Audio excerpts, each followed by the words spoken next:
So recently, I've been more interested in Japan and how their laws differ from ours. Many outsiders of America always express how America has much more freedom compared to their countries. Japan does seem to have more strict laws than we do, and American laws are definitely, they seem more lenient than Japanese laws. So I guess I'll list a few of those laws right here. So the first law I came across is that in Japan you have to carry a passport with you at all times if you're a foreigner. Um, and in America you don't have to do this. You do not have to have your passport on you if you're a foreigner. You could just leave it at home. You don't have to bring it with you, from what I understand. So this is so that the police can question you about it, and like if you don't have it on you, they'll probably be pretty strict with you about having it, because in Japan it's a very strict law. Like you need to have it on you, otherwise they might assume that like crazy theories like you are selling drugs, or you have drugs, or you're an illegal immigrant who doesn't have a passport. So it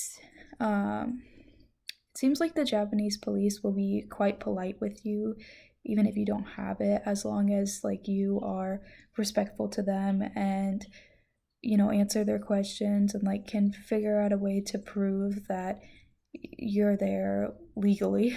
um so as long as you're respectful to them, they'll be respectful to you.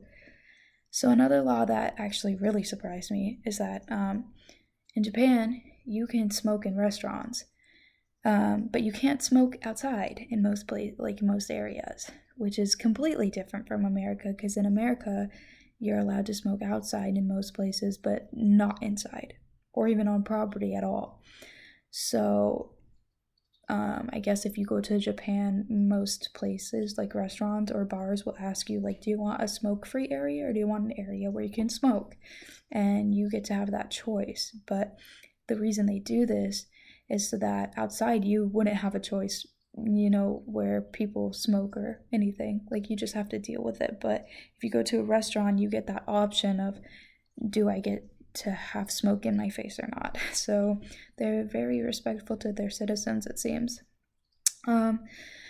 Another unique law is that you are allowed to be publicly intoxicated in Japan, which is not allowed in America. So like you can drink on the streets, you can just walk down the sidewalk holding an open bottle of beer. Like it doesn't matter to them. But in America you would definitely get stopped and talked to, and maybe even end up at the station. So that's not fun. But in Japan they're very safe there, it seems. So they don't mind people doing that.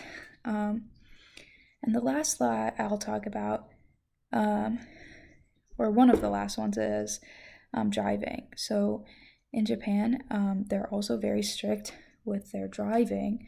So you have to have classes. Like in America, you don't have to take classes as long as you get a permit and then just come back and take it in person. But in Japan you have to take classes, and they are very expensive too. Like they range anywhere from $2,000 plus, but they're very expensive, which is why Japan is such a commutive city, or country, where they have a lot of trains and like subways, places that will take you to places. You don't have to walk, and you don't have to have a car to get around. But these drivers test, you have two like in-person driving tests and then two in-person exams as well, and then it's like months of tests or months of classes. So very strict about that. And then yeah, these are the laws that I've talked about. It seems like Japan definitely has a lot of cultural differences compared to America when it comes to their laws. In some cases it seems a lot safer, and like they're more respectful.